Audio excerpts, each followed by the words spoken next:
லீடர்ஸின் அன்பு நெஞ்சங்களே வணக்கம். நான் உங்கள் ஹரிஷ் இப்ராஹிம்.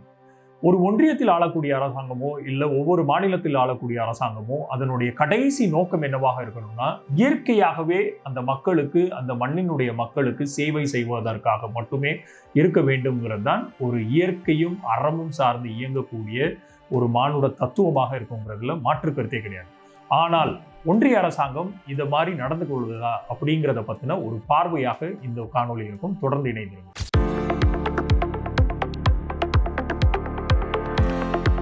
வயநாடில், கேரளாவினுடைய வயநாட்டில் மிக முக்கியமாக கடந்த ஆண்டு நடைபெற்ற நிலச்சரிவும் அதை உண்டாக்குன ஃபிளாஷ் ஃப்ளட்ஸ் என்கிறக்கூடிய அந்த வெள்ளம் ஒட்டு மொத்தமாக வயநாட்டை புரட்டி போட்டது எல்லாருடைய ஞாபகத்திலும் இருக்குங்கிறது எனக்கு தெரியும்.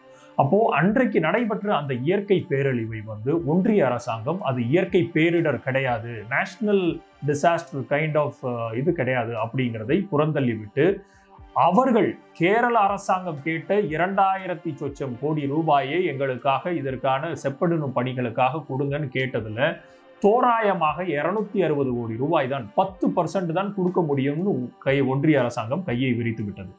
ஆனால் அதிலையும் 78 கோடி மட்டும்தான் இதுவரைக்கும் ரிலீஸ் செய்யப்பட்டுள்ளது கேரள அரசாங்கத்திற்கு. இது எல்லாத்தையும் தூர விடுங்க, வெறும் 18.5 கோடி இந்த 555 ஃபேமிலிஸ் இந்த வயநாடினுடைய வெள்ள நிலச்சரிவுல சிக்கி அவர்களுடைய வீடையும் உடைமைகளையும் இழந்திருக்கிற ஃபேமிலி ஒட்டுமொத்தமாக அந்த வீடுகளுக்கு 555 பேரும் வாங்கியிருந்த இந்த பேங்கில் வாங்கியிருந்த கடனுடைய தொகை வெறும் 18.5 கோடி மட்டும்தான். இதை சென்ட்ரலைஸ்டு பேங்கு கூறிய அந்த விஷயத்தையாத்து நீங்கள் தள்ளுபடி பண்ணுங்க அப்படிங்கிறத ஒன்றியத்திற்கு மாநிலத்தினுடைய பினராயி விஜயன் அவர்களுடைய அரசாங்கம் கோரிக்கையாக வைக்கிறது. ஆனால் இதை ஒட்டு மொத்தமாக புறந்தள்ளி உள்ளது ஒன்றியத்தில் ஆளக்கூடிய அரசாங்கம். வெறும் 18.5 கோடி ஒரு இயற்கை பேரிடர், அவ்வளவு பெரிய ஒரு இயற்கை பேரிடர் நடைபெற்றிருக்கக்கூடிய ஒரு மாநிலத்துல 555 குடும்பங்கள் அந்த வெள்ளத்திலையும் நிலச்சரிவிலையும் தங்களோட ஒட்டுமொத்த வீடுகளையும் உடைமைகளையும் இழந்து இருக்கிறவர்களுக்காக வெறும் 18.5 கோடியை இந்த ஒன்றியத்தில் ஆளக்கூடிய திரு மோடி அவர்களுடைய அரசாங்கத்தினுடைய மனசாட்சி கொஞ்சம் கூட இடம் கொடுக்காம அதை தள்ளுபடி செய்ய முடியாது அப்படின்னு சொல்லி இருக்குது. இது ஒரு பக்கம் இருக்கட்டும். இன்னொரு பக்கம் பாருங்க, இதே மோடியினுடைய அரசாங்கம் 2014 2025 காலாண்டுகள் வரைக்கும் தோராயமாக 16,35,000 கோடி ரூபாய்களை இந்தியாவில் இருக்கக்கூடிய பெரும் நிறுவனங்களுக்கு, அதில் முக்காவாசி எண்ணம் குஜராத்தில் இருக்கக்கூடிய நிறுவனங்கள் தான், இவர்களுக்கு தள்ளுபடி செய்துள்ளது இந்த மோடி ஒன்றிய அரசாங்கம். எவ்வளவு பெரிய ஒரு கேடுகட்ட தனம் இது அப்படிங்கிறதை ஒவ்வொரு மக்களும் சிந்தித்து பார்க்க வேண்டியது காலத்தினுடைய கட்டாயம் நினைக்கிறேன். ஏன்னா வெறும் இன்னல்களுக்கு உள்ளாயிருக்கக்கூடிய இயற்கை பேரிடர்ல துயரங்கள், வெறும் உடைமைகள் மட்டும் இல்லாமல் உயிர் பலிகளும் நிறைந்திருக்கக்கூடிய இந்த கால சூழ்நிலையில கூட நீங்க வெறும் 18 கோடி மட்டுமே தள்ளுபடி செய்யறதுக்கு உங்களுக்கு மனசு இல்லை.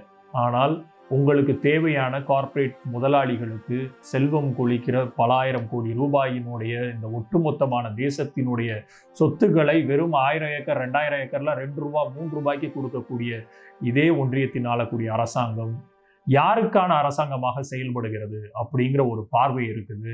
எந்த ஒரு அரசாங்கமும் மக்களுக்கான நீதியையும் மக்களுக்கான சேவையும் செய்யாவிட்டால் அது அரசாங்கமே அல்ல அப்படிங்கிறது தான் மிகப்பெரிய உண்மை. அதை ஒட்டுமொத்தமாக கேரள மக்கள் எதற்கு இன்னும் பாஜகவை புறந்தள்ளி வைத்திருக்கிறார்கள், தமிழக மக்கள் ஏன் இதை புறந்தள்ளி வைத்திருக்கிறார்கள் அப்படிங்கிறதுக்கு பல்வேறு சூழ்நிலைகள், இதே மாதிரி எடுத்துக்காட்டுகளை நம்மால் சொல்ல முடியும். தமிழகத்துக்கும் இதே போன்றுதான். அது ஸ்டேட் டிசாஸ்டர் ரெக்கவரி ஃபண்டாக இருக்கட்டும், இல்லை மொழிக்கான ஃபண்டாக இருக்கட்டும், தமிழகத்தில் ஆட்சி செய்யக்கூடிய ஆட்சியாளர்களினுடைய கொள்கை சார்ந்த முடிவுகளுக்கு முரண்பட்டு கொண்டு மக்களுக்கு, குழந்தைகளுக்கு செல்ல வேண்டிய கல்வி நிதியை தடுத்து வைத்திருப்பதாக இருக்கட்டும், ஒட்டுமொத்தமாக இந்த ஒன்றியத்தினுடைய அரசாங்கம் மக்களுக்கான அரசாங்கமாக செயல்படுகிறதா, மக்களினுடைய மனசாட்சிக்கு விரோதம் இல்லாமல் இந்த அரசாங்கங்கள் செயல்படுகிறதா அப்படிங்கிறதை திரு மோடி அவர்களுடைய அரசாங்கமும் அவர்களுடைய சக அமைச்சர்களும் சிந்தித்து பார்க்க வேண்டியது காலத்தினுடைய கட்டாயமாக இருக்கிறது அப்படின்னு கூறிக்கொண்டு மற்றும் ஒரு காணொலியில் உங்கள் அத்தனை பேரையும் சந்திக்கிறேன். தொடர்ந்து இணைந்திருங்கள் லீடர்ஸ் சேனலுடன். நன்றி, வணக்கம்.